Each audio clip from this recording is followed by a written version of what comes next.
TV Odisha सदा आपणक पाई आपणक साथी रे आपणक हितरे।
संसार मध्य भक्त भगवान निबिड़ संपर्क तू ढाले लुह तामन विकल से ही तो आपणा जनरे उणा कर नाही मन से तो भकत भावरे बंधारे से तो भकत जीवन धन। तेणु भगवान आज प्रतिपादित होती दोलरे धरिछंती तांकर सेवक कौ सेवक ना गोपाल सेवक। जो गोपाल सेवक द्वापर जुगरे भगवान कृष्ण यादव वंशरे जन्म होती सत किंतु सारा संसार ताकू कहला गोपाल कहीं कहला ना नंद यशोदांकर कोଳରେ सीए जन्म हेबार अपूर्व सानिध्य पुराण मंडित कला सारा संसार विदित है। जन्म करना सत किंतु पालन करिछंती लालन करिछंती आकट करिछंती स्नेह भरी देइछंती आबिलता भरी देइछंती प्रेम प्रतिपादित करिछंती।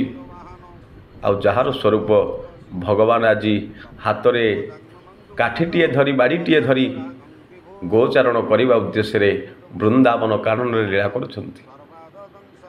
त्रेतया जुगरे जो महाप्रभु रामचंद्र अवतार होइथिले द्वापर जुगरे से कृष्ण हेले बिहरु बिहरु दंडकारण्ये वृंद वृंद ऋषि देखी स्वपने बिहंता पुरुष करंता नारी बर हुअंत से कोदंडधारी।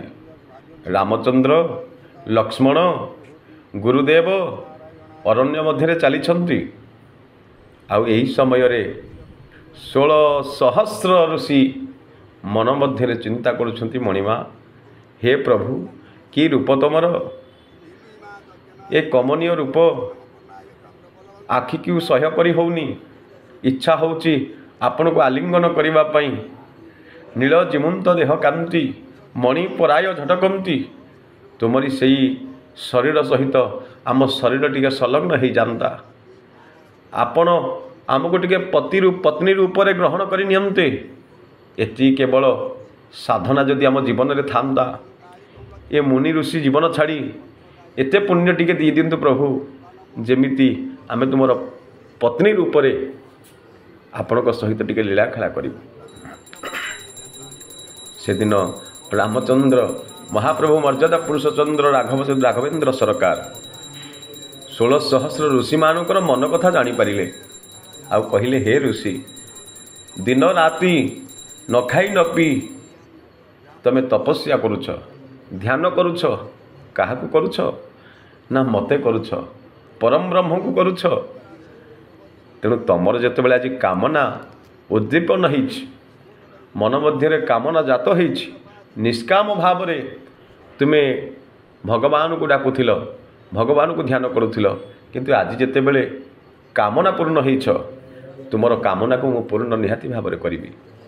କିନ୍ତୁ ଏ ଯୁଗରେ ନୁହେଁ, ଏ ଯୁଗରେ ଏକ ପ୍ରତିବ୍ରତା ଧର୍ମ ପାଳନ କରିବା ପାଇଁ ସୀତା ଅଛନ୍ତି, ଆଉ ମୁଁ ମଧ୍ୟ ଗୋଟିଏ ପତ୍ନୀକୁ ନେଇ ଏ ତ୍ରେତୟା ଯୁଗକୁ ସମାପନ କରିବି। ଏହାପରେ ଆସିବ ଦ୍ୱାପର ଯୁଗ, ଆଉ ଦ୍ୱାପର ଯୁଗରେ ମୁଁ ହେଉଥିବି ଗୋପୀନାଥ, ତୁମେ ହେଉଥିବ ଗୋପୀ।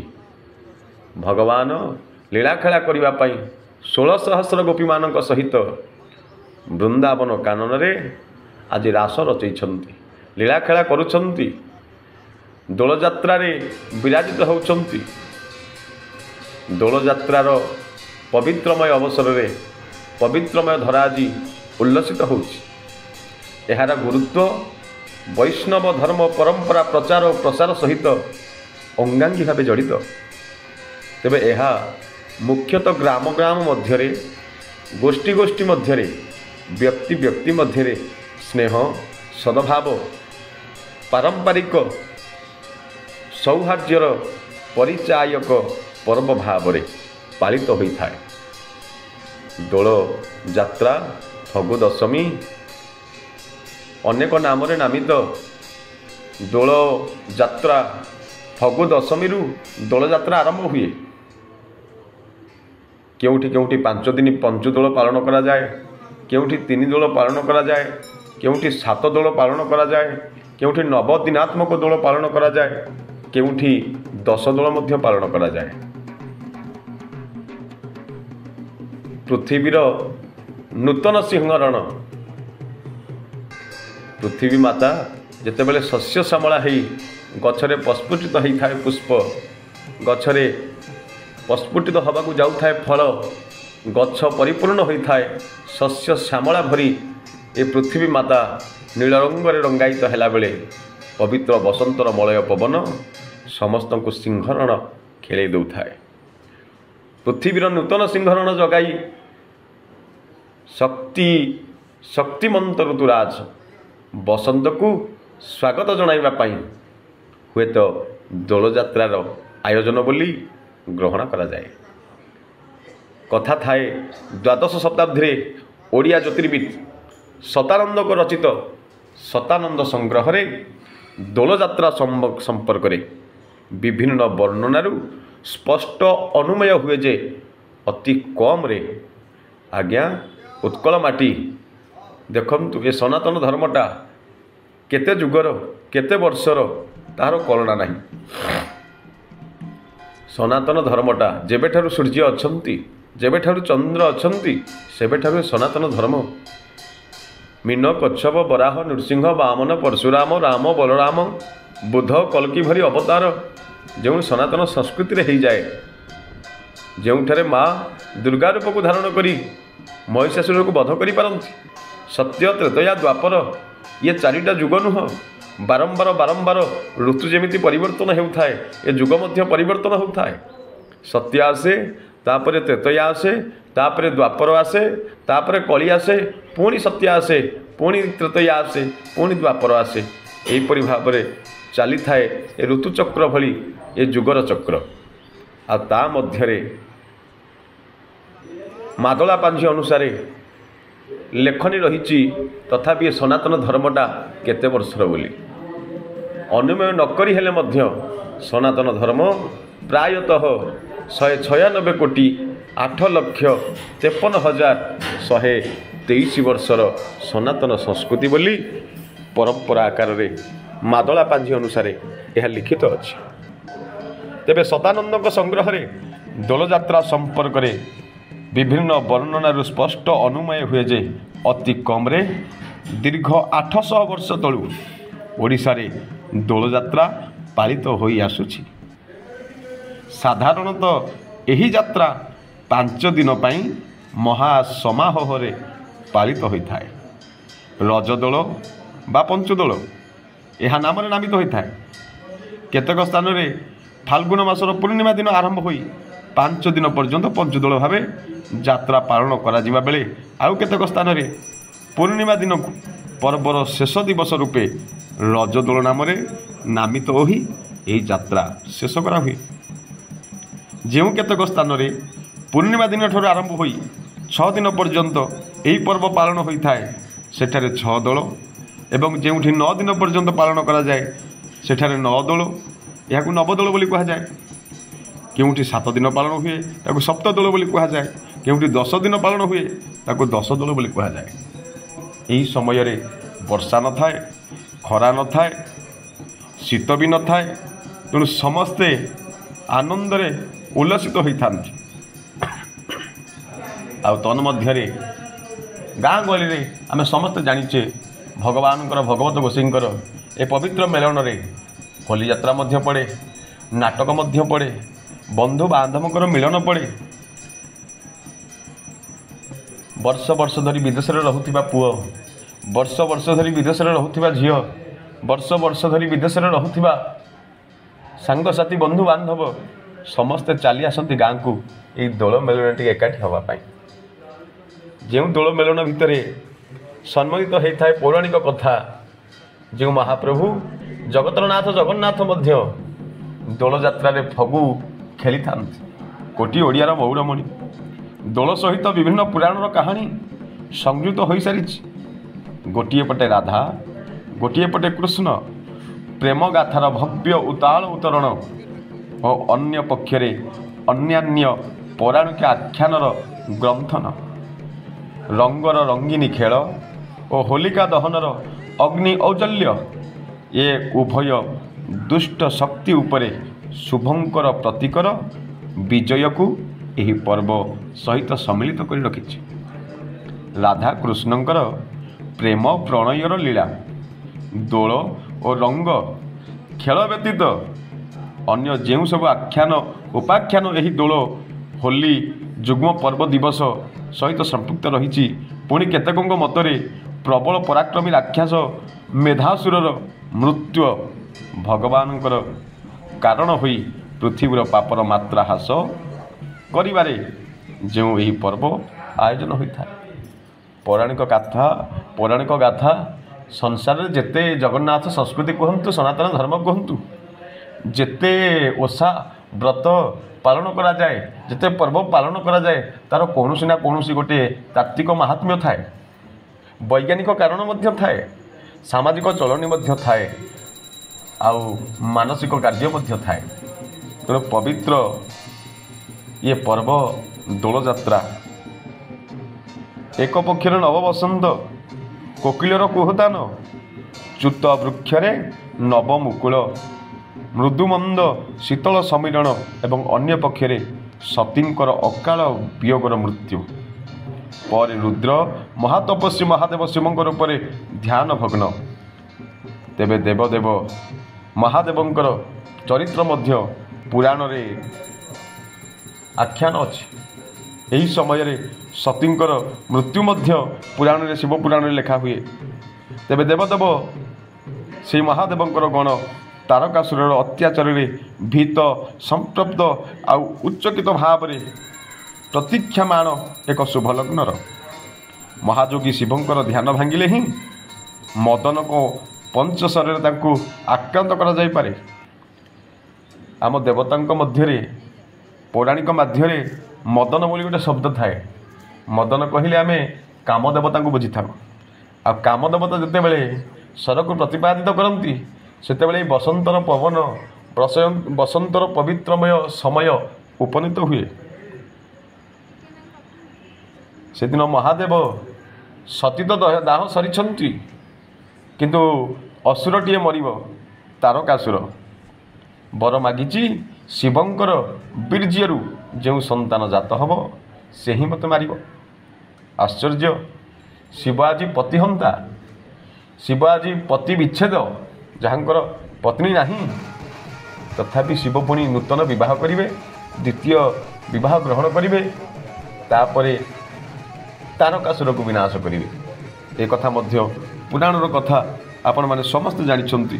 ମହାଯୋଗୀ ଶିବଙ୍କର ଧ୍ୟାନ ଭାଙ୍ଗିଲେ ହିଁ ମଦନକୁ ପଞ୍ଚଶରରେ ତାକୁ ଆକ୍ରାନ୍ତ କରାଯାଇପାରେ।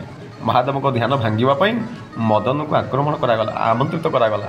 ହେ ମଦନ, ତୁମେ ଚାହିଁଲେ ମହାଦେବଙ୍କୁ କାମ ବାଣରେ ଜର୍ଜରିତ କରି ବିବାହର ଏକ ନୂତନ ସୂତ୍ରଧରକୁ ଆପଣ ଆଗେଇ ନେଇପାରିବେ।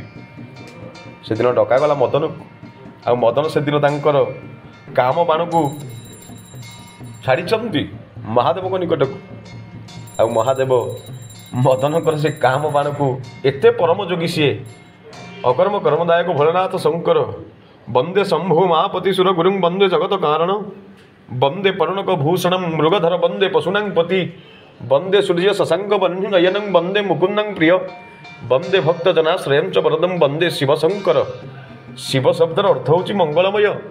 ସଂସାରରେ ଯିଏ ମଙ୍ଗଳ ବିଧାନ କରନ୍ତି, ହଳାହଳ ବିଷକୁ ଯିଏ ପାନ କରି ନୀଳକଣ୍ଠ ହେଇଯାଆନ୍ତି, ସେଇ ହେଉଛନ୍ତି ସଦାଶିବ ଶଙ୍କର। ରାମ ନାମକୁ କରିଧେୟ, ମୃତ୍ୟୁ ଜିଣିଲେ ମୃତ୍ୟୁଞ୍ଜୟ। ଯିଏ ସଦାସର୍ବଦା ଧ୍ୟାନମଗ୍ନ ହୁଅନ୍ତି ରାମ ନାମଙ୍କର ସେହି ତାରକ ମନ୍ତ୍ରକୁ ପ୍ରତିପାଦିତ କରି ହୃଦୟରେ ଧାରଣ କରି। ଆଜି ପୁଣି ମଦନକୁ ଡକରା ପଡ଼ିଛି। ଶିବଙ୍କୁ ମଦନ ଆଜି ପଞ୍ଚଶର ତାଙ୍କର ମାରିଛନ୍ତି।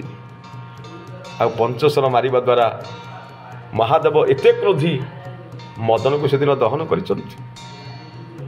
ଏ ଦୃଷ୍ଟାନ୍ତ ମଧ୍ୟ ପୁରାଣରେ ଆଖ୍ୟାୟନ ଅଛି।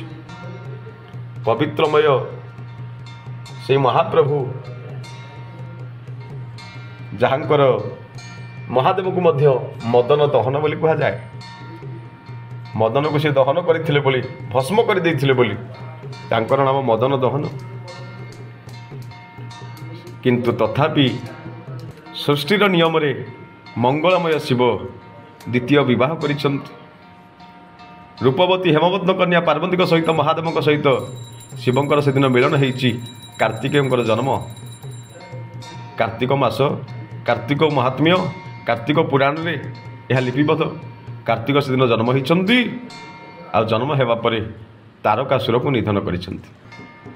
ଦେବତାମାନଙ୍କୁ ଯେତେବେଳେ ପଡ଼ିଥାଏ କଷ୍ଟ, ସେତେବେଳେ ଉଦ୍ଧାର କରନ୍ତି ମହାଦେବ, ଉଦ୍ଧାର କରନ୍ତି ମା ଦୁର୍ଗା, ଉଦ୍ଧାର କରନ୍ତି ନାରାୟଣ। एकैक शक्ति परमेश्वरस्य विना चतुर्धा विनियोग काले कोपेश्च काली समरेच दुर्गा भोगे भवानी पुरुषेषु विष्णु। सी गोटे शक्ति हेले मध्य आधार तांकर अलगा। सी कोप कला बेले काली, संसार पालन कला बेले भवानी, सी पुणी पुरुष रूप में विष्णु, जहाँकर आत्मा होचंती शिव। मम आत्मा शिव, मम ज्ञान गणेश, मम चक्षु आद्या। से महाप्रभु मदन दहन, जड़े मदन मोहन। आज मदन मोहन विराजित दोल उपरे आ मदन दहन तांको सहित आज भेट हम। आ भितर गोटे भल परंपरा आम संस्कृति थाए। मदन दहन सहित मदन मोहनकर भेट अर्थात हरिहरर मिलन दोल यात्रा। ए दोल रे गोटे पटे मदन मोहन आसवे, गोटे पटे मदन दहन महादेव शंकर तांको सहित भेट हम, मिलन हम। यही तो हूँ मिलन, भक्त भगवान मिलन, बंधु बंधुर मिलन, परिवार सहित परिवार मिलन। यात्रा पड़ी मेलन लगी, केउठी पाला हो, केउठी दासकाठिया हो, केउठी भजन चली, लोक माने आनंद उत्साह पवित्र ऋतु को, बसंतर ऋतु को अनुभव करने सहित मन को मध्य उत्साह करुथिबे। आहा अनेक दिन है सांग को देखिनी, विदेश में रही, आज गाँव को आसब कहीं आज हूँ मिलन। तेणु पवित्र पर्व हूँ ये दोल पूर्णिमा, दोल यात्रा, पवित्र अवसर।